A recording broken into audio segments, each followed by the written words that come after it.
This video sponsored by NordVPN. Sign up today and keep busybodies out of your private online activity by clicking the link in the description and using code BestGuyEver for 73% off. Now let's go attack some Titans.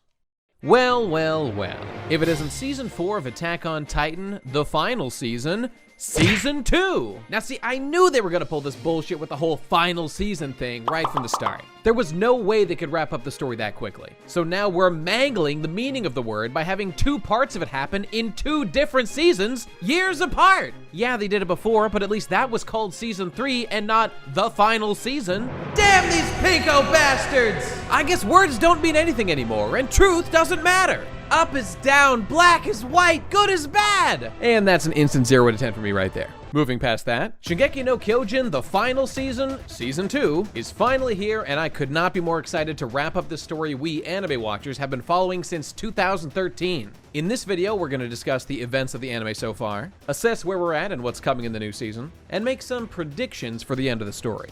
I'm a little late to the party here, as this video was written before the first episode of Season 4 Part 2 aired, and approaches the lore from that perspective, to be a benchmark of expectations for the finale, and some of what I'm speculating on might have already turned out true or false. So, anime watchers, I welcome you to yell at me about getting things right or wrong so far, and continue to do so as more episodes air. But manga readers, please no spoil in the comments, you simply have too much power, and I kneel. Personally, I got into the game late, only getting caught up when the final season began. I had seen the first one shortly after it aired and had been sporadically reading the manga, but lost interest when the "Oh my royal family" shenanigans started. I was positive the series had peaked early and was just padding things out with lore. But as the years passed, I heard some interesting chatter about what was going down. So I thought I'd jump back in and see what all the hubbub was about. As I watched up through Season 3, at times I thought the story got a little overly convoluted and meandered from the more interesting plot lines. So even though there were things I enjoyed, I wasn't really sure this was gonna deliver. Sweet merciful Christ! Holy moly, are you seeing this? Oh my god! Man, that's it, fuck Annie, all my homies hate Annie. Oh god, sorry guys, cops doing business. What the freak, more? Is anyone here not a Titan? You fucking traitors! Hey, who's this fun-loving guy? Could it be Kenny? Oh my god, his story is actually doing something! Sasageo! Commander, no! Oh my god, he's going infinite! I love you, Captain Levi! Armin, don't do it, you're just a small bean! Is this a joke about Armin burning to death? Oh my moral dilemma!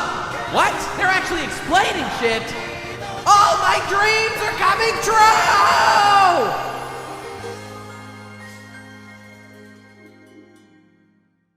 I still find it hard to believe just how good the anime got through Season 3 of Attack on Titan, aka Shingeki no Kyojin, which could be more accurately translated as Attack Titan. Interesting.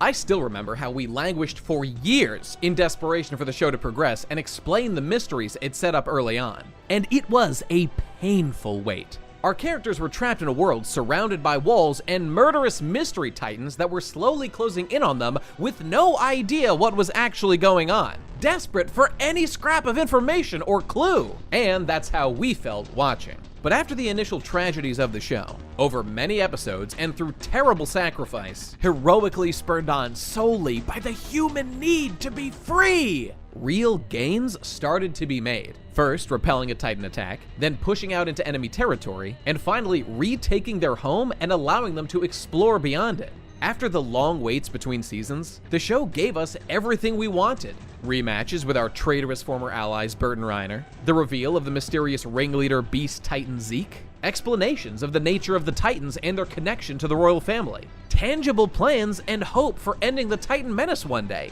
plus incredible animation with some of the most brutal battles and badass action in the game.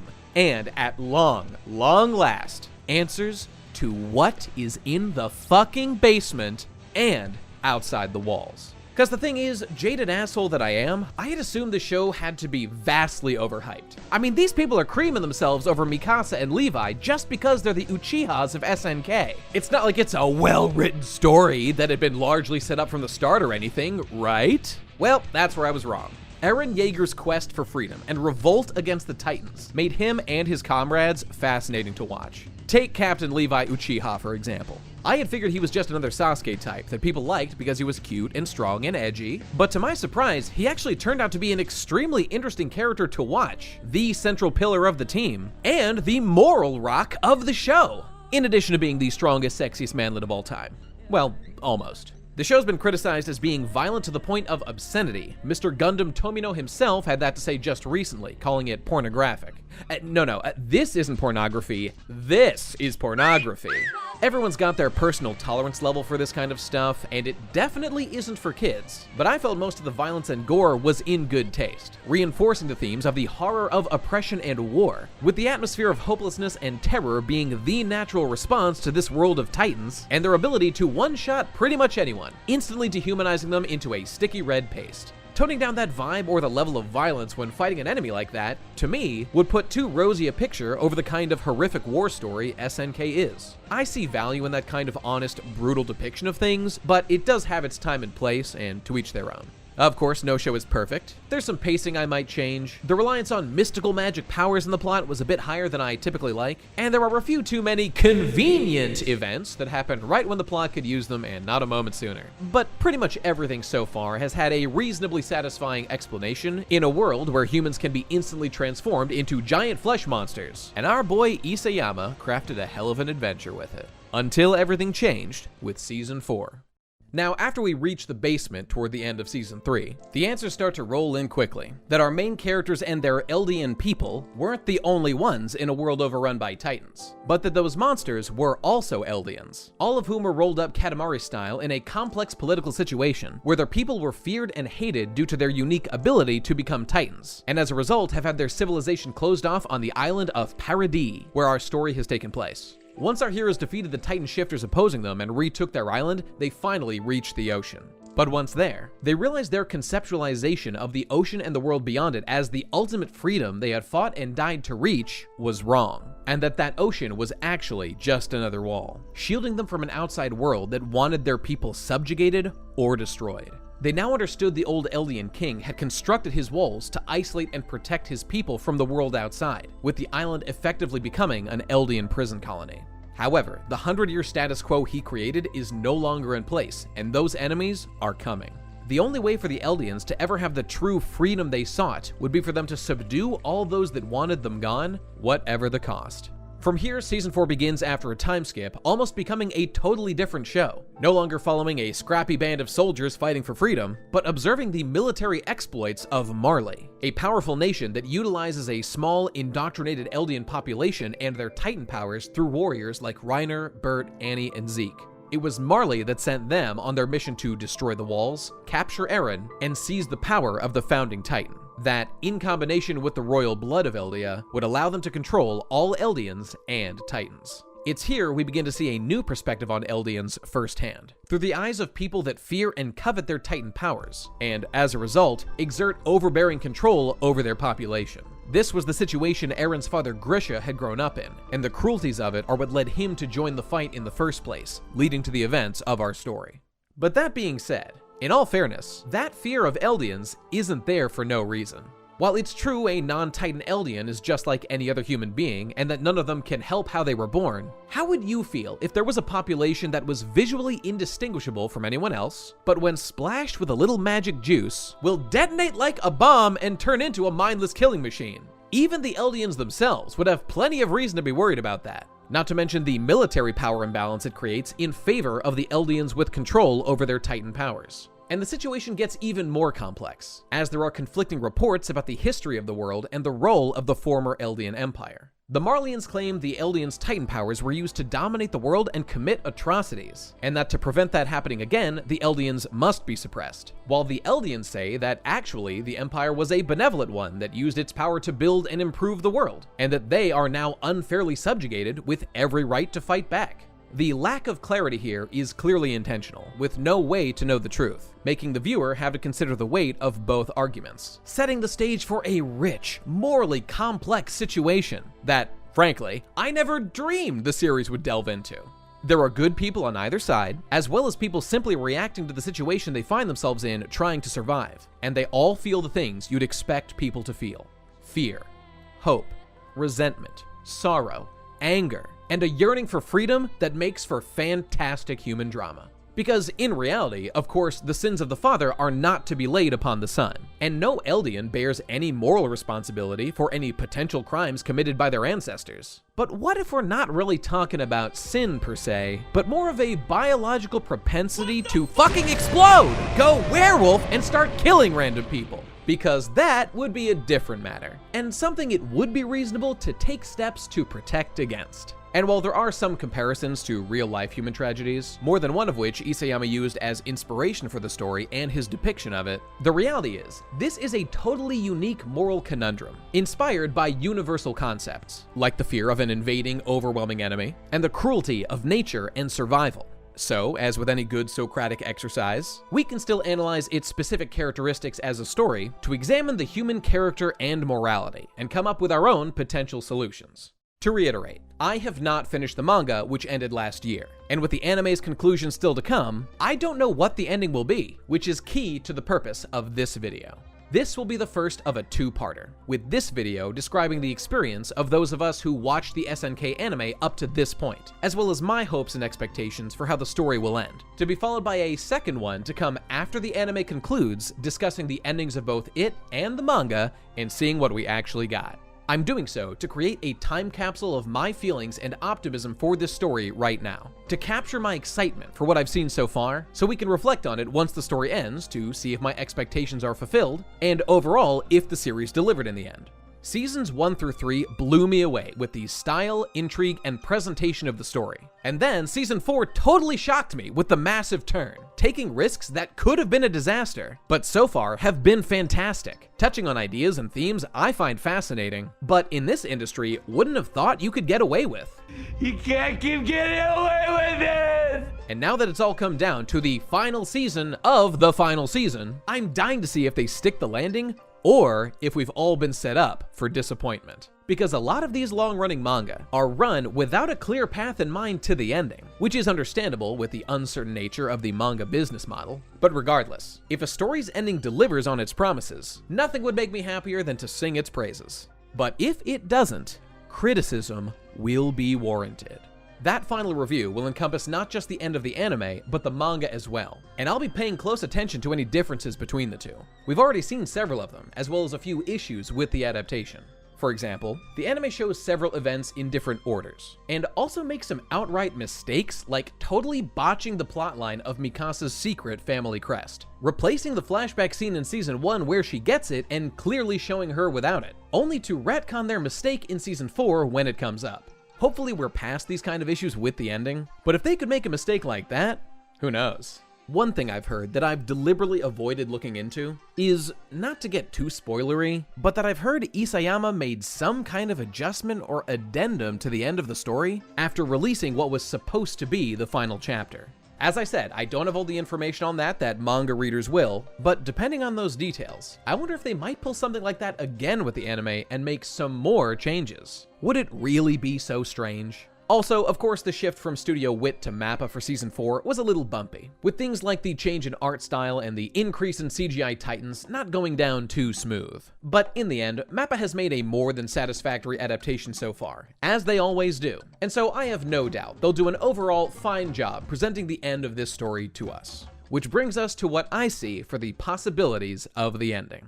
The final confrontation has already begun, with multiple factions vying to seize the power over all Titans that Eren, in possession of the Founding Titan, and Zeke, with his royal Eldian blood, collectively possess. Whoever gets control of them will be able to enforce their will on the whole world, with these 4 agendas at play. First is the Marleyan forces that are launching the assault. They, including the likes of Armored Titan Reiner and the Gabby Gangers, are here to subjugate those devilish Eldians once again, as well as pillage the resources of the island for the upcoming age of technological warfare that could make the Titans obsolete. Second is the Eldian government, including many of the soldiers that were our protagonists during the first 3 seasons, who are fighting back and want to use Titan powers as a deterrent against outside aggression, by demonstrating the power of the rumbling. The great marching out of the massive number of wall titans that could flatten the world and cause death and destruction on a scale never before seen. If the world fears triggering that power, it could make their island a safe haven for Eldians, and maybe one day allow them to establish a permanent peace. Third is Zeke Jaeger, the Beast Titan, who turned out to be Eren's half-brother along with having royal blood, who has his own plan to use Titan powers to modify the biology of all Eldians, as the ancient kings have before, allowing him to mass sterilize them to prevent them from reproducing, bringing the race to an end, but without having to outright kill anyone. It's an absolute moral evil to steal the future with the ability to bear children from innocent Eldians just for a threat they could one day theoretically pose. But considering their history and Zeke's tortured life, you can see why he would find this option appealing. Which brings us to the final faction that finds these options less than acceptable: Eren and the Jaegerists. Eren enters Season 4 a changed man, having gone from our determined, hopeful, yet surprisingly murderous main character, to a full-blown terrorist, willing to do anything and kill anyone, including the innocent, to achieve his objective. Now, so far, the show has tacitly implied Eren is planning to go along with Zeke's plan like a good little boy. But I don't know, man. I suspect he might have something else in mind, and that the voice in his head might sound a little more like, let's get ready to rumble!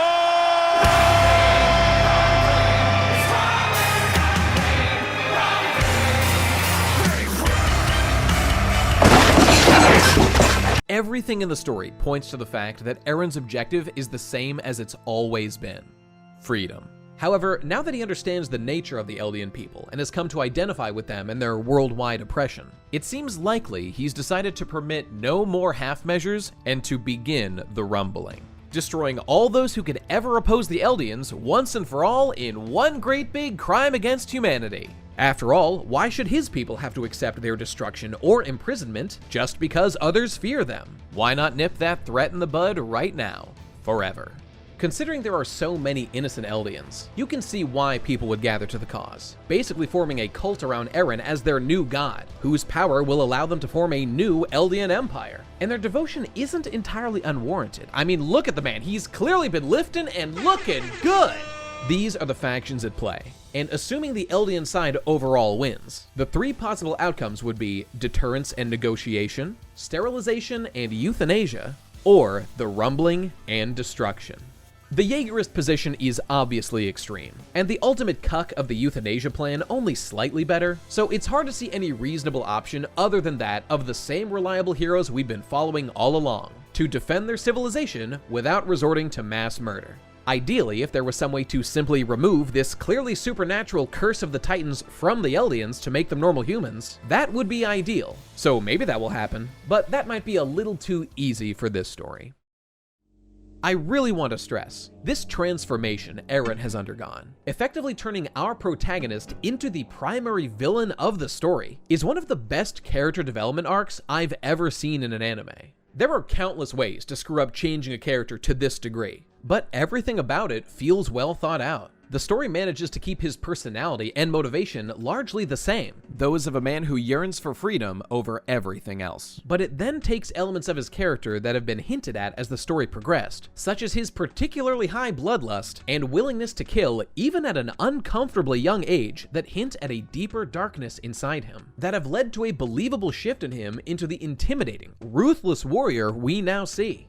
It's taken that relentless fire he and his fellow soldiers had within, that we heard described in the lyrics of the openings of the first 3 seasons, of choosing to give your heart and sacrifice your life to become an arrow on humanity's path to freedom that made them heroes, and inverted it, with Eren now granting himself the right to nominate others as sacrifices and take their lives, no matter who they are, to achieve his personal, perverted notion of freedom. It's a poetic, dark reflection of everything he once believed. Titan shifters like him are granted short lives, and knowing that, Eren is using the time he has left to secure freedom for his people, even going against other Eldians and pushing away his best friends Armin and Mikasa. But on a deeper level, you have to wonder if his cruel words to them, like saying he always hated Mikasa, are actually true or just lies to distance them from his crimes. There were countless times he really seemed to care about both, So maybe this is a symptom of his change in perspective? Either way, it really makes you think.